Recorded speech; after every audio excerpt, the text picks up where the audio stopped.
This is Jeremiah with the Bigfoot Society podcast coming at you with another episode.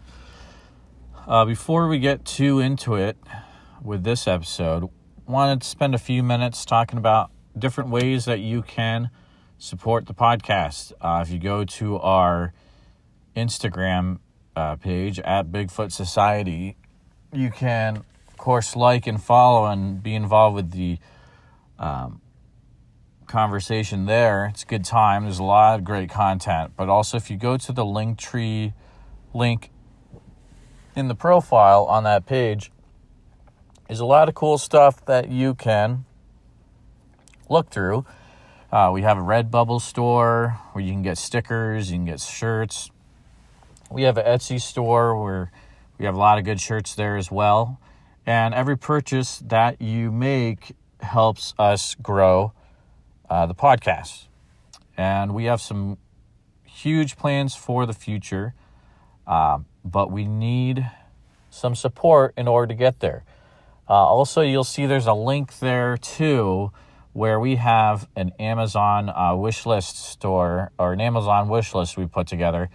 And I've put all sorts of stuff on there, gear that would help us make an even better podcast. We're great now, but it make an even better podcast. So please check that out. Anything that you want to, purchase off there, and you purchase it and it's sent directly to us at Bigfoot Society. So, by all means, Christmas time is coming up. Some great present ideas in those shirts and stickers, but I've said enough already. Those are kind of my plugs there. So let's get into the show. So, wanted to start off by doing a review of the MOMO movie from Small Town Monsters. Now, I've had Seth on the show in the past. Great interview. In fact, it's the number one episode we have on Bigfoot Society by far. Leaps and bounds. This episode just knocks it out of the park. It's great. So if you haven't checked that out, check that out. It's Seth Breedlove interview, and we talk about some great stuff. But this MOMO movie, if you've seen any small town monster documentaries, they're great. This is a little bit different than that. Still awesome, but you got to put on your imagination, kind of suspend disbelief, because you're getting a fiction movie at the same time you're getting a documentary movie, and it's very, very meta, very, there's a lot of different stuff going on here. Lyle Blackburn is a great author, great musician, plays a cryptid show host, and he's showing about the MOMO monster from Louisiana, Missouri, just south of where we are here in Iowa. So that alone, that's pretty cool. The skits where Lyle is being the host, and then there's these almost like little vignettes.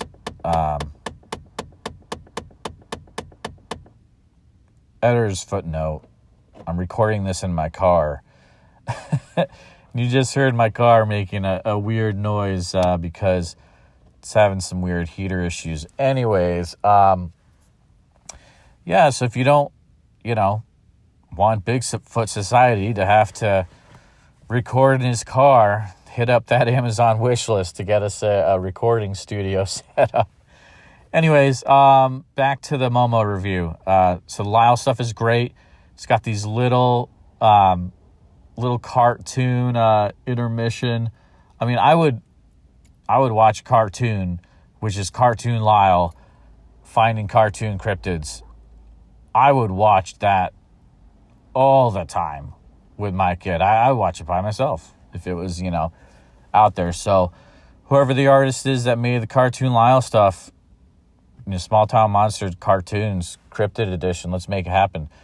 The MOMO is a good story. There's a lot of really good vignettes about, this is the guy who originally found it. This has happened. I don't want to give too much away, But the cool thing is if you know the inside of, people that are involved with small town monsters, those people are actually acting in the film. And there are also some cameos that'll knock your socks off if you are know anyone in the Bigfoot community, and you probably already heard, but, I'll just say it. Cliff and Bobo are in it. And the stuff that Cliff and Bobo do in the posse scene is incredible. Like, it's my favorite part. Guys, you got to watch this movie. It's fantastic.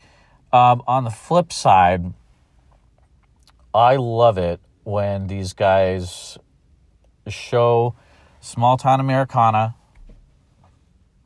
or small town America, maybe both. And the real trick is showing these towns, showing their folklore before these towns disappear, and the folklore disappears with it. And the shots that they've gotten in this movie, beautiful small town America, the main streets, the people that are, fighting to keep their town alive, but, it's going the way of the Walmarts are coming in, the Amazon is coming in, and it's the last stand. It's the last stand. Thankfully, some of these towns are realizing, hey, let's cash in on these legends. And that's why I think it's a cool resurgence of cryptozoology, of American folklore. It's stuff that you can't find. You can't find it on the internet. Well, maybe you can a little bit, but you can't find it by going to the mall. You can't find it by going to a party. It's there, but we got to dig for it. And we were just at the Van Meter Visitor Festival, my wife and I. And I want to say it's Michael Huntington had a really cool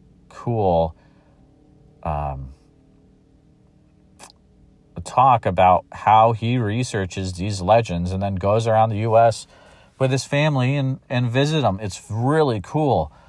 And he uses technology to do it. He's looking through these old newspaper files and he's finding these old, articles, and he's going to police stations, finding, I want to say he was the guy that went to police stations and I found the files. But the fact still remains, sometimes you just have a drawing by eyewitness of where the location is.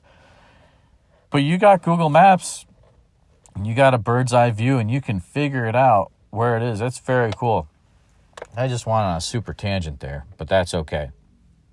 So sometimes it's okay to turn off the TV, put down the iPhone, and go out and explore with your kids, your spouse, your significant other, whatever. You go by yourself, that's fine. In all, the MOMO monster movie, I know I'm not saying the actual title, so forgive me, but the MOMO monster movie by Seth Breedlove, Small Town Monsters, is legit. I wasn't sure if I was going to be a super fan, to be honest, and I backed the Kickstarter. But I watched it the other night, and it's great. I mean, guys, you got to get out there.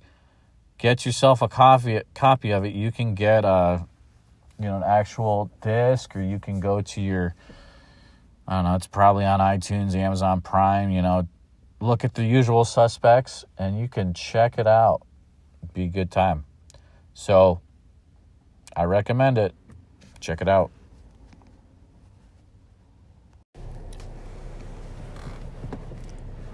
We're going to look into a newer in the last few months sighting report from the BFRO. This report is ATV rider recalls passing very close to a Bigfoot at dusk in 8 Mile Canyon near Leadore in Idaho. Sorry if I didn't say your town right. This happened in the year 2007 during the summer month of July near road US 28. Here we go. In July of 2007, a friend and I went camping and fishing to the Birch Creek area off of Highway 28 in Clark County. We crossed the creek and set up camp at the trailhead in 8 Mile Canyon. There's an ATV trail system that loops up the canyon and around the mountain range. One evening, we decided to go up to the canyon to the southwest and explore a bit before dark. We found a lightly used trail that went into a dark canyon. We suspected it went to a dead end, but we went up the trail to look around. The trail went through a dark canyon that seemed to have thicker vegetation than the main 8 Mile Canyon. I remember noticing that there was a lot of deadfall. We got to the end of the canyon trail that was about 2 miles in and came to a very scenic view of towering shell rock cliffs and bowls. We realized that it was slowly starting to get darker, so we decided to head back to camp. As we rode down the trail, I stayed about 50 yards behind my friends. It was getting dark enough that the headlights on our ATVs were illuminating the trail and passing trees, but still enough light in the sky so you could look around and see hillsides and clearings. Being a hunter, I was looking for big game as I traveled. At one spot, the trail started to angle to the right. As my friend made the curve, I remembering observing what I thought was a weird stump or log off the trail to the left. It seemed about 4 feet tall, and I thought I don't remember seeing it there on our way in a couple of hours ago. Just after he went by it, though, it stood up. The thing was facing away from me and looking toward my friend as he drove away. I was too close to do anything other than stay my course and go by. As I started going by, I leaned away from it to my right. It looked over toward me over its right shoulder. It then appeared to straighten out its right arm toward me. I ducked my head and accelerated up the trail. I don't feel that it was trying to harm me, even though I was extremely frightened at the time. I estimated the being to be about 8 feet tall, judging from the height and judging from my height on the ATV at the time in relation to its arm height. It had no clothing. It was covered in dark hair from the top of its head down. I noticed it had dark skin on its face and yellowish eyes. The right hand was similar to a human's, with fingers and a thumb, all dark in color. I remember smelling an odor similar to an elk in the rut, but with a stronger scent. 2 years later, several of us decided to go back to the canyon and ride the main trail system. As we went by the old trailhead, we noticed that the Forest Service had boarded off the trail with an elaborate wall of fencing stating trail was closed to traffic. So that's a pretty cool story. There's a lot going on there. You may have seen, this reminds me of a few videos I've seen on YouTube where it's like, a guy on the trail and you see something that moves away, but not out of the main focus of the film. You got to watch it a few times to kind of see it there. That's pretty cool. I probably would have kept riding pretty quick away if it started to reach its arm and hand towards me as well. It is a very interesting detail how they tried to go back a few years later and the trail was closed off to traffic. You never know why stuff like that happened. Maybe there was something found. Maybe there's a nest found, like the Olympic, I believe it's the Olympic Project guys have found. I heard about that on a podcast where they found a few kind of nest like structures out in the woods of Washington State, I want to think it is. But in the next few episodes we may share a few more sighting reports, but we would love to share your sighting report. If you want to send your report to BigfootSociety@gmail.com, or you can go to @BigfootSociety on Instagram and just send us a message, DM there. We get reports either way, and we'll always ask if we can share it. But we have gotten sighting reports in the past where we're the first person that the reportee has talk to, which is really cool. That's an honor. So, we are here to respect what you've experienced. And if you have any evidence or photos or videos, or you just want to type out your story sighting, please feel free to send that over. We will respect you and your sighting with the greatest care. Also, another way that you can... Sorry, there goes my car heating again. Check out that Amazon wish list so we can have a recording studio at the house. Another cool thing that you can do to support the podcast, if you would like, is there's a link I share on my Instagram. I'll put it in the link tree as well. But there's a app that you can get on your smartphone where if you're driving around and you have your smartphone with you, or you're just riding as a passenger, as long as you have the phone locked, you get 5 cents a mile if you have this app downloaded on your phone. And that's pretty cool. That adds up. So if you sign up for it with our referral code, we make 2 cents for every mile you drive.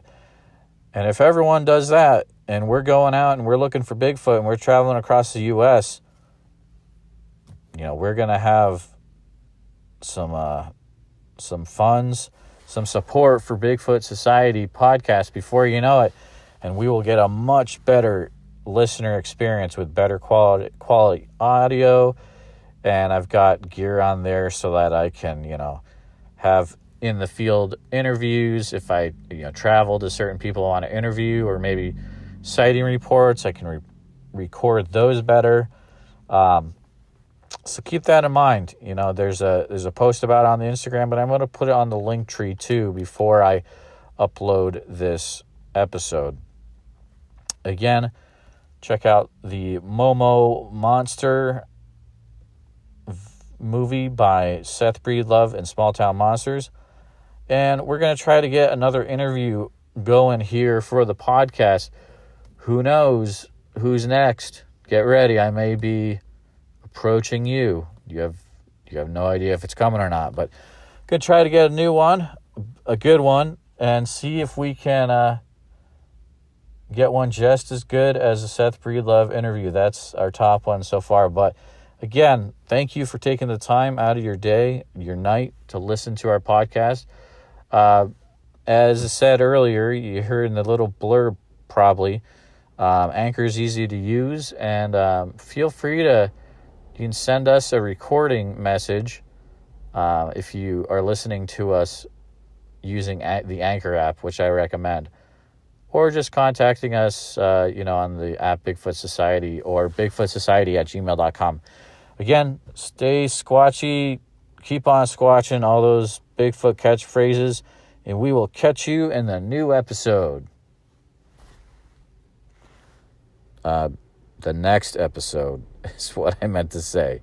We will catch you in the next episode. Outro music is probably already playing.